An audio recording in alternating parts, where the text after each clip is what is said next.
Man, I seen like I remember a couple of years ago just even covering you, and I think that time you going through the label, man. And I think it was a Flockabilly 1.5 that came out around that time. Man, I was beefing with the label since my album. Yeah, they didn't even want like harden the paint on my album. Yeah, they didn't like none of that shit. They just want another let's do it. I'm like, bro, that shit is. Bro, I've been beefing with my lips since the day I rap. But trusting somebody, you know what I'm saying? Look, as a friend, and I just signed a blind contract. I feel like that made you a better businessman. And that's the first time I went against my mother too. I swear to God. Really? My mother's like, Waka, don't you sign a fucking paper and let me see? I'm like, nah, I got it. I got this. She like, all right, go ahead. So your mom told you don't? Nah, she's like, hell no. Why, Waka? She's like, no. Why she didn't want you to sign it? Cause she got a lawyer to look at it. I was being a real nigga. Like, no, this my nigga. This my best friend, bro. He got to be a boss. Like, I did that for my nigga to be a boss, and it made him a boss, bro. He surpassed the nigga he was beefing with because he did something the nigga never did, was break an artist. The truth be told, did he break me? No, I did. But I did it for us to be bigger. That's all. It's all it is always for. It's never for who did what and what did what. I have to tell the truth because I don't want niggas running around thinking nothing. A nigga ain't do shit for me, nobody. But I did it for the cause. I didn't do it for me. See what I'm saying? So it's a big difference. Like, so that's life, though. I feel like throughout the years, though, like your business acumen, like you just got sharper, more aware. You started looking into shit. And also you just start getting the jug. Like you see when, like, when something's set up for you to fall into that or sign a buy. Yeah, it's a lack of knowledge. Whatever the case all that shit is lacking knowledge. Even the niggas that think they bosses, they just a bigger working bee. You know how you got bees and just got the big one? Yeah, that's just what they are. And you can have a lot of money and all that shit too. I don't know, man. I'm just not that kind of nigga, bro. Like, I can't. And I ain't speaking in codes. No, I'm not talking about Gucci right now because you know how some niggas be. I'm just talking about everything I've seen. Like, bro, I thank God for everything, AK. Like, I would not be like this, bro. I wouldn't be like this if, like, but I watched, bro, it would not, bro, put it like this. 300 wouldn't exist if we wasn't here. The label. If I don't get along with anybody in music, I'll tell you this. Them labels are vicious, man. That's all I can tell y'all. Watch who you come in with because they'll separate your whole crew to make somebody a villain to get the prize so they can take over. What you mean? Like I said, if you don't get it, you ain't got it. So let me try to interpret it. For example, if interpret on your own, because I'm not going to answer.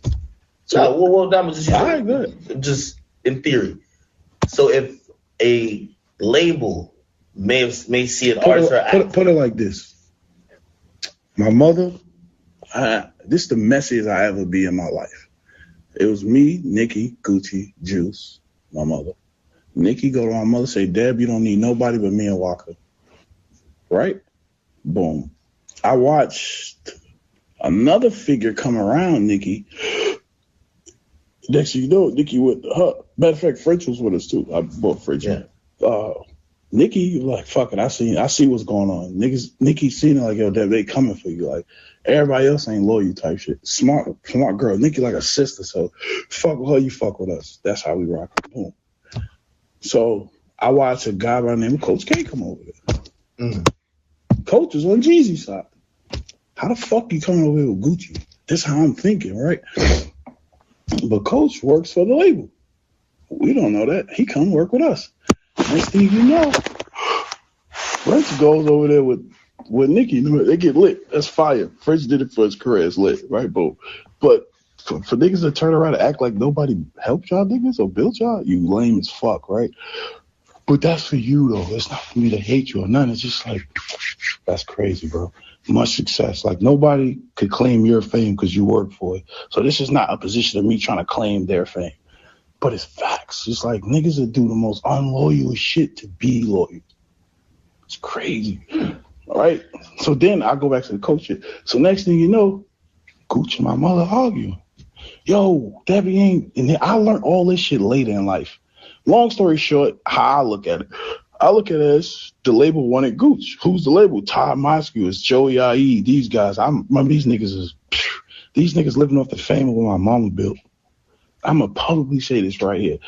How is it that the niggas that crushed our label, y'all work with them now?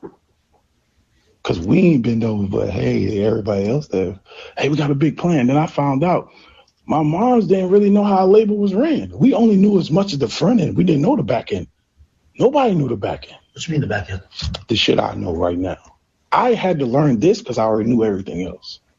So when I learned the back end, I'm like, okay, I see what's going on in music. People was just confused. They played, I used to think Gucci was on Lawyer. Now let me finish the whole story now. Now I sound like I was hating. But this is the grown version of Waka. Bro, these folks played of everybody's intelligence and flipped it on somebody. So that's why God let me see the high into Coach K now. I see Coach was doing business. Waka, he wasn't hating. This nigga didn't give a fuck. He didn't care about no Gucci or Jeezy. This nigga was doing business. And the day he got somebody that could fuck with him in business, he's going to mold the real label. You get what I'm saying? So P and Gucci always been friends. Been knew that, right? So when he got a Gucci and a P, this is somebody that listens. Bro, your position is powerful. My position, I know music is powerful. King. So I'm talking like a king now. The Waka that was just talking was how I thought. I'm going to tell you how I graduated. These folks seen business, bro. They took advantage of business. We seen emotion, but we wanted to control it for our people. But sometimes our people don't know humble beginnings, bro. When they see that big bag right there, niggas is like, listen, bro, we struggled long enough. Let's go just do this, y'all. Some people say no, some people say yeah.